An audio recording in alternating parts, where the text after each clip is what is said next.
Join us by the fireside for our evening tales of true life's strange experiences with things that lie beyond the veil of the known and into the misty depths of the mysterious and unknown.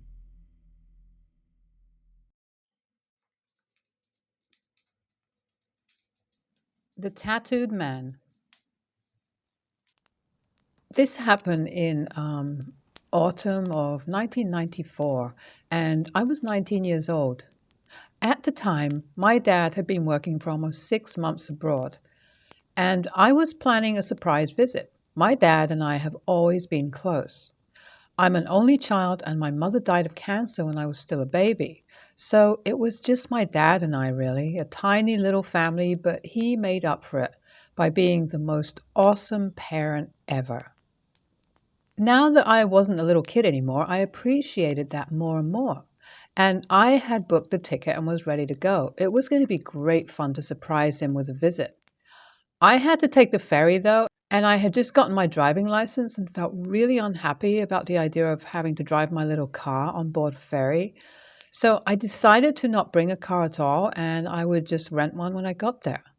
Having time to spend, I decided to have coffee at a nearby cafe since it was early and they hadn't started letting people onto the ferry yet. At the cafe, there were lots of truck drivers, and I soon realized I was the only woman there. One man, maybe in his 40s, with ice blue eyes and tattoos all over him, was eyeing me from across the room. Something about him made my skin crawl. I got up to leave, feeling suddenly very uncomfortable, and to my utter horror, he was following me. What do I do now? I asked myself. This was before most people owned cell phones, I might add. I decided to try and look busy and maybe he would leave me alone. So I pulled out my ticket and tried to look like I was reading it carefully when he suddenly snatched it from my hand and said, "I'm on the same boat. I'll have hours of your company then. How lovely." In a voice that was an absurd combination of jovial flattery and hidden hostility. I felt it very strongly that if I got on that boat with this man who now knew my booking details, I'd be in grave danger. I can't explain why I felt this, but it was overwhelming. And I decided there and then to not get on that boat. The ticket had been cheap anyway. I could get on the next one instead. I hid in the ladies' room until I knew the ferry had left, and then I went to rebook my ticket. The story could have ended here, a creepy encounter with a stalkish man, but it doesn't. I was right in the assumption that getting on that ferry would have been unbelievably dangerous. Have you figured it out yet? The date was September 28, 1994. The name of the ship was MS Estonia, and that cold night she sank in the Baltic Sea, taking 852 people with her, resulting in the worst ferry catastrophe to strike Sweden to this day. I still recall that day with a kind of horror and wonder all combined. What would have happened if this creepy man had not taken an interest in me? If I had not listened to my instinct and gotten on board instead of waiting for the next boat? Would I have been among the survivors? Or would my dad have seen my name on the list of lives lost in the Baltic Sea? One can only wonder who that stranger was, and the fact that he showed up at the right time, never to be seen again. The terrifying chase through the woods. I was a sophomore in high school in Chicago, and we'd hang out and we'd smoke and drink in a forest preserve near where I grew up. Ever since I was a kid, I would ride my bike the 2 miles to the edge of this specific preserve called Schiller Woods. You would always hear stories about Satanists sacrificing animals and suicides and other macabre stuff going back to the days of American Indians. As a teen, it was a great place to party a bit undisturbed. We'd typically make a fire and just hang out and at night, and if the cops or rangers were onto us, we'd see them coming from a long way away and we'd just take off. Over time, I was completely comfortable there and I had no problem going there at night. And I actually got to know all the trails and just the whole area. Then one spring night, my buddy Darren and I were on our own and we were kind of bored, so we decided to go to the woods. We walked the 2 miles from my house through a suburb like stretch of the city, and we got there around maybe 10 p.m. There was enough moonlight to see decently enough to walk the trails to a cool spot called Hidden Hill. Now, that place did end up being demolished by some idiots with a four-wheel drive at some point, but at that time it was all still there and a great place to chill out, since you were elevated and could keep an easy eye out for cops or, anybody else coming along. So I ended up making a small fire because it was early spring and at this point it was still quite chilly at night there. The leaves had only just started coming back. I had to be careful, and I made the fire in this little dip at the top so you couldn't see it from a main road about 3 to 4 blocks away. So me and my friend B were there, and we were just kind of hanging out and just kind of talking about school and stuff, the usual stuff that kids talk about. And it was pretty sleepy stuff, nothing really exciting. But the fire was nice and warm in this little kind of nest area where we were at. And so we were pretty comfortable there. So then suddenly, without a word, Darren laid back and just kind of went quiet. I felt pretty tired too. And soon enough, I nodded off myself. I don't know why I woke up, but I did. And I noticed that Daryl was still sleeping and the fire was all pretty much but dead. A bit warm with a small pocket of orange glowing coals, maybe, but that was about it. It had been slightly cloudy when we had gotten there, but now it was super clear and it was actually much colder. Other than the soft hiss of the coals, everything was just so silent. There wasn't even any wind. It was actually a bit strange, I remember thinking. I left Darren and I walked to the lip of the hill, looking towards the road to see if I saw any cops or anything, just kind of checking things out. I was content there for a while and there was no one around, and I relaxed and looked straight down the hill along the trail that disappeared into a grove of trees. And it was then that I saw a tall, white, biped creature pacing the foot of the hill. It had to be at least 7 feet tall, and it was a kind of milky white color. It was kind of bright. It had long fingers, and it seemed to be nude and had no kind of genitals that I could see. The thing that stuck out the most to me, though, was that you could tell by the way that it moved that it wasn't human. A human couldn't move like it did. Its gangly gait was just kind of bizarre and sort of unearthly. I just stood there frozen, staring at it. I couldn't take my eyes away, and I just couldn't believe what I was seeing. I directly remember trying to look at it differently to make sure it was there. I looked to the road again in the distance, and there were a few street lamps, but definitely no vehicles. That is when some motion caught my eye and saw that there was another one, but halfway up the hill to my left, brushing through the tall grass. They were definitely looking for something.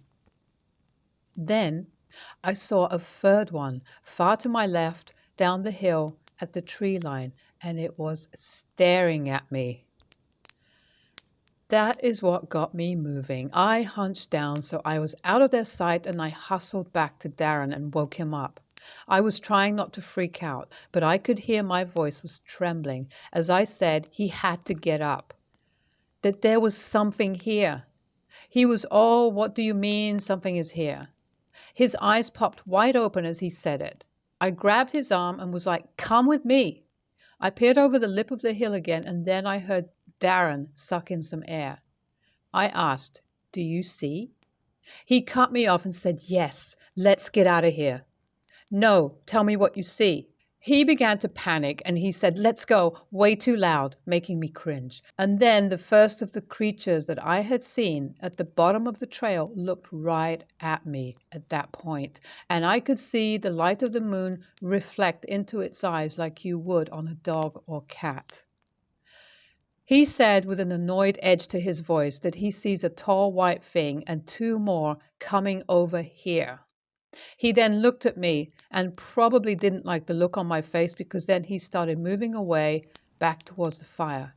He didn't know the woods as well as I do, so it was easy for me to make the decision to go down the back of the hill to a creek and cut left with him close behind. We followed the creek along a wide path to an open field that would lead us to a busier road and then into the residential area. As we ran along the creek, we could hear something very large crashing through the trees next to us, but slightly behind and gaining. We got to the open clearing and kept running, but halfway to the road, I stopped and turned around.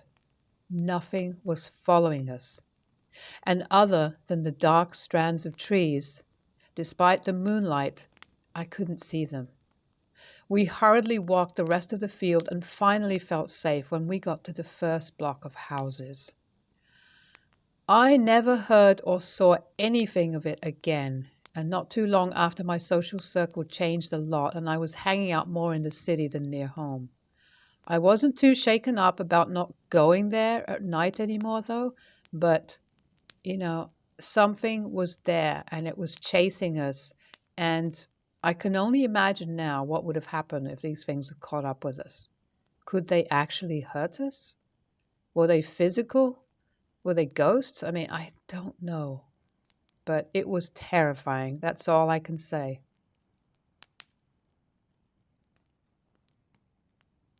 Something in a top hat. It was in the early 1980s, and I was in grade 10. I played in the concert band, and we did a performance at the school one evening in the late fall. It all went well, and I was walking home by myself afterwards. I would say it was probably around 10 p.m. or close to it. The town that I grew up in has a bunch of walking paths. It was dark out, but the path, was well lit and perfectly safe. I was not on high alert at all. I was just, I wasn't concerned about my safety or anything because nothing really much happened there. I was just happily moseying my way home like any other day.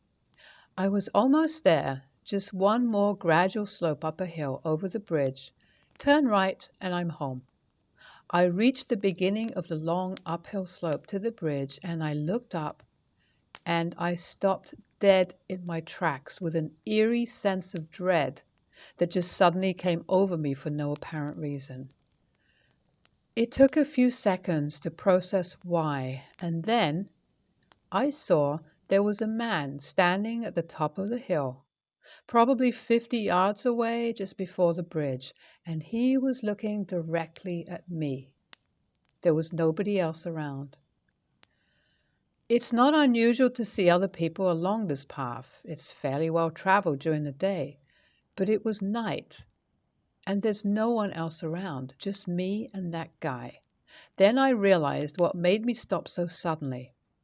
I could only see his silhouette as the lights from the road behind him outlined his shape, but he was standing there with his hands on his hips, and he was wearing a top hat. So all of this takes about seconds to process, and I realized I'm just standing there at the base of the hill looking up at him. Now, the most terrifying thing about this was that I could sense something that could only be described as pure evil coming from him. I knew he was looking at me directly, and for a brief moment I was paralyzed.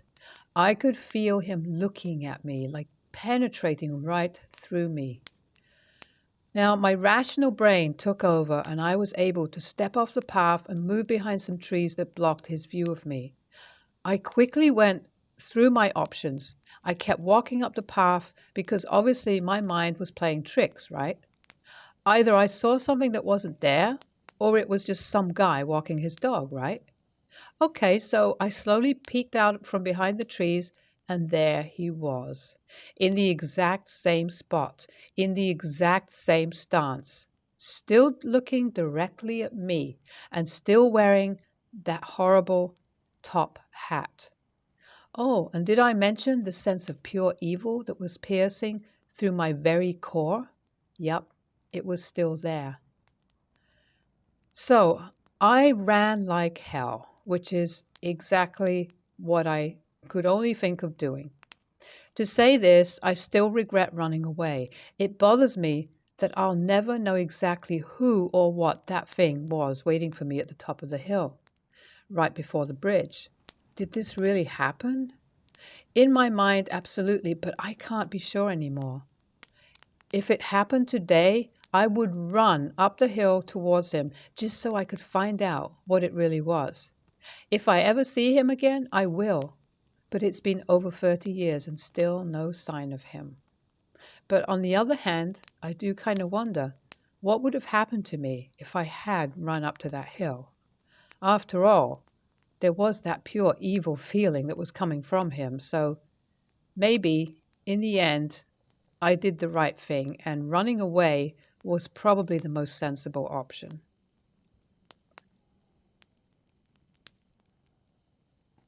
The haunted town where I live. I have so many stories about this. I live in a very haunted town in New Hampshire, and it's called Chester. And the town is so haunted that the town hall actually hired an investigation crew to come and live there and then dedicate an entire section of our library to the town's paranormal activity. That just gives you an idea of how haunted that town is. So, anyway, my favorite and perhaps most terrifying story is about the fog monsters. We get this silent hill kind of fog every now and then, and according to local legend, the silhouettes of figures can be seen when peering into the fog. Most people recount seeing the silhouettes of children and adults and who they believe to be the settlers from the 1700s. There are at least two figures in particular, though, that earned their own stories. And one of those is a hound that is about 6 foot tall and it stands on all fours. The other one is about a little girl, and what's notable about her is that only her dress really seems to be visible. It's like you can make out her shape and outline, but looking directly at her limbs or face seemingly makes them disappear while the dress just kind of stays there floating. Just kind of really weird stuff. Although these figures appear to be kind of malevolent, there hasn't been any reports of them actually hurting people, as far as we know. They actually led me home when I was lost one day, by the way. That was my own personal experience. I wasn't near them, but there's like a wave of fear that comes over you when you see them. And it just screams at you, go the other way. So while I was lost, there seemed to be a group of them, of these, kind of people in the shadows and the hound and, maybe the little girl was there. I don't even know. But anyway, there was just a group of these kind of shadows and things. And they appeared to be completely blocking off the roads that I was going on. And they were standing still and they were just kind of staring at me. It was pretty terrifying. So, anyway, I just quickly turned the other way and I went just down a road that they weren't on.